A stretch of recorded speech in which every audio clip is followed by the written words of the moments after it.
Halo, nama aku Rashifa Nisa dari kelas Hukum 2020A. Kali ini aku akan membahas tentang landasan Pancasila sebagai sistem filsafat. Sebelumnya, terdapat 4 landasan Pancasila sebagai sistem filsafat, yaitu ada yang pertama genetivus, objektivus, dan subjektivus, lalu yang kedua adalah landasan ontologi, yang ketiga landasan epistemologis, dan yang terakhir adalah landasan aksiologis. Yang pertama, aku akan menjelaskan apa sih genetivus, objektivus, dan subjektivus. Pancasila sebagai genetivus objektivus artinya nilai-nilai Pancasila dijadikan sebagai objek yang dicari landasan filosofisnya berdasarkan sistem-sistem dan cabang-cabang filsafat yang berkembang di Barat. Lalu, Pancasila sebagai genetivus subjektivus artinya nilai-nilai Pancasila dipergunakan untuk mengkritisi berbagai aliran filsafat yang berkembang, baik untuk menemukan hal-hal yang sesuai dengan nilai-nilai Pancasila maupun melihat nilai-nilai yang tidak sesuai dengan nilai-nilai Pancasila. Selain itu, nilai-nilai Pancasila tidak hanya dipakai dasar bagi pembuatan peraturan perundang-undangan, tetapi juga nilai-nilai Pancasila harus mampu menjadi orientasi pelaksanaan sistem politik dan dasar bagi pembangunan nasional. Lalu, Pancasila adalah dasar politik, yaitu prinsip-prinsip dasar dalam kehidupan bernegara, berbangsa, dan bermasyarakat. Fungsi Pancasila untuk memberikan orientasi ke depan mengharuskan bangsa Indonesia selalu menyadari situasi kehidupan yang sedang dihadapinya. Ontologi adalah cabang filsafat yang membahas tentang hakikat segala yang ada secara umum, sehingga dapat dibedakan dengan disiplin ilmu-ilmu yang membahas sesuatu secara khusus. Ontologi membahas tentang hakikat yang paling dalam dari sesuatu yang ada, yaitu unsur yang paling umum dan bersifat abstrak. Disebut juga dengan istilah substansi. Inti persoalan ontologi adalah menganalisis tentang substansi tersebut. Substansi sendiri berasal dari bahasa Latin.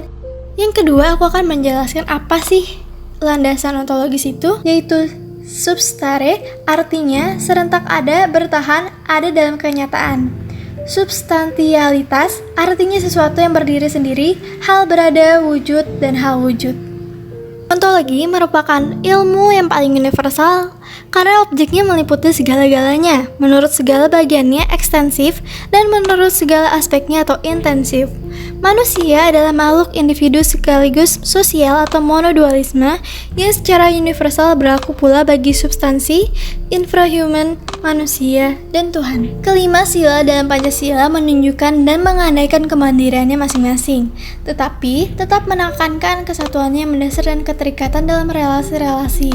Dalam kebersamaan itu, sila-sila Pancasila merupakan suatu hierarki teratur yang berhubungan antara satu sama lain, khususnya pada Tuhan. Baik manusia maupun substansi infrahuman bersama dengan otonominya ditandai oleh ketergantungan pada Tuhan Sang Pencipta. Segala jenis dan taraf substansi berbeda secara esensial, tetapi tetap ada keserupaan mendasar. Selanjutnya, aku akan membahas apa aja sih prinsip-prinsip Pancasila. Yang pertama, ada prinsip ketuhanan yang Maha Esa, yaitu merupakan pengakuan atas kebebasan beragama, saling menghormati dan bersifat toleran, serta menciptakan kondisi agar hak kebebasan beragama itu dapat dilaksanakan oleh masing-masing pemeluk agama. Lalu, prinsip yang kedua adalah prinsip kemanusiaan yang adil dan beradab, yaitu mengakui bahwa setiap orang memiliki martabat yang sama, setiap orang harus diperlakukan seadil sebagai manusia yang menjadi dasar bagi pelaksanaan hak asasi manusia. Yang ketiga, prinsip persatuan Indonesia mengandung konsep nasionalisme politik yang menyatakan bahwa perbedaan budaya, etnis, bahasa, dan agama tidak menghambat atau mengurangi partisipasi perwujudannya sebagai warga negara kebangsaan. Wacana tentang bangsa dan kebangsaan dengan berbagai cara pada akhirnya bertujuan untuk menciptakan identitas diri sebagai bangsa Indonesia.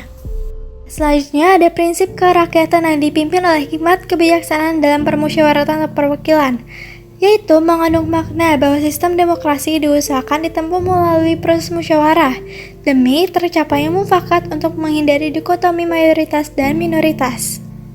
Selanjutnya yang terakhir adalah prinsip keadilan sosial bagi seluruh rakyat Indonesia sebagaimana yang dikemukakan oleh Soekarno, yaitu didasarkan pada prinsip tidak adanya kemiskinan dalam negara Indonesia merdeka atau hidup dalam kesejahteraan atau welfare state. Nah, selanjutnya aku akan membahas apa sih sebenarnya landasan epistemologis ini. Epistemologi adalah cabang filsafat pengetahuan yang membahas tentang sifat dasar pengetahuan, kemungkinan, lingkup, dan dasar umum pengetahuan. Epistemologi terkait dengan sesuatu yang paling sederhana dan paling mendasar. Epistemologi merupakan cabang filosofi yang mempelajari pengetahuan atau bagaimana orang-orang dapat mengetahui tentang sesuatu atau yang mereka ketahui. Nah, sebenarnya landasan Pancasila ini dari pengalaman dipadukan menjadi suatu pandangan yang menyeluruh kehidupan bangsa Indonesia. Pancasila secara epistemologi dapat diuraikan misalnya seperti ini. Sila ketuhanan yang Maha Esa digali dari pengalaman kehidupan beragama bangsa Indonesia sejak dahulu sampai sekarang. Lalu, sila kemanusiaan yang adil dan beradab digali dari pengalaman atas kesadaran masyarakat yang ditindas atas penjajahan selama berabad-abad lamanya. Oleh karena itu, dalam alinea pertama pembukaan Undang-Undang Dasar Negara Republik Indonesia tahun 1945 menyatakan bahwa penjajahan itu tidak sesuai dengan peri kemanusiaan dan peri keadilan.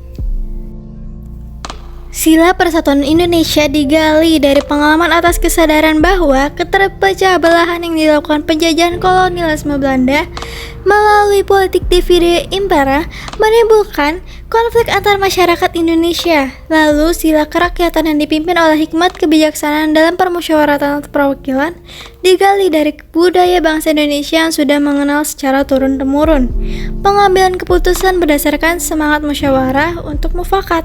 Yang terakhir, sila keadilan sosial bagi seluruh rakyat Indonesia digali dari prinsip-prinsip yang berkembang dalam masyarakat Indonesia yang tercermin dalam sikap gotong royong. Nah, selanjutnya aku akan membahas apa sih landasan aksiologis itu. Ini yang terakhir. Aksiologi sendiri adalah cabang filsafat yang mempelajari tentang nilai-nilai. Masalah utama dalam aksiologi adalah bisakah teori bebas dari nilai? Positivisme meyakini bahwa teori dan ilmu harus bebas dari nilai sehingga unsur ilmiah terjaga. Padahal tidak semua aspek kehidupan manusia dapat diukur secara ilmiah. Pancasila tidak mengikuti positivisme. Pancasila adalah sumber nilai bagi bangsa Indonesia seperti nilai spiritualitas, kemanusiaan, solidaritas, musyawarah, dan keadilan. Landasan aksiologis Pancasila artinya nilai atau kualitas yang terkandung dalam sila-sila Pancasila. Sila pertama mengandung kualitas monoteis, spiritual, kekudusan, dan sakral. Sila kemanusiaan mengandung nilai martabat, harga diri, kebebasan, dan tanggung jawab. Sila persatuan mengandung nilai solidaritas dan kesetiakawanan. Sila keempat mengandung nilai demokrasi, musyawarah, mufakat, dan berjiwa besar. Dan yang terakhir, sila keadilan mengandung nilai kepedulian dan gotong royong. Oke, jadi landasan dari sistem filsafat ini sudah selesai aku jelaskan. Untuk kritik dan saran boleh kalian taruh di komen. Terima kasih.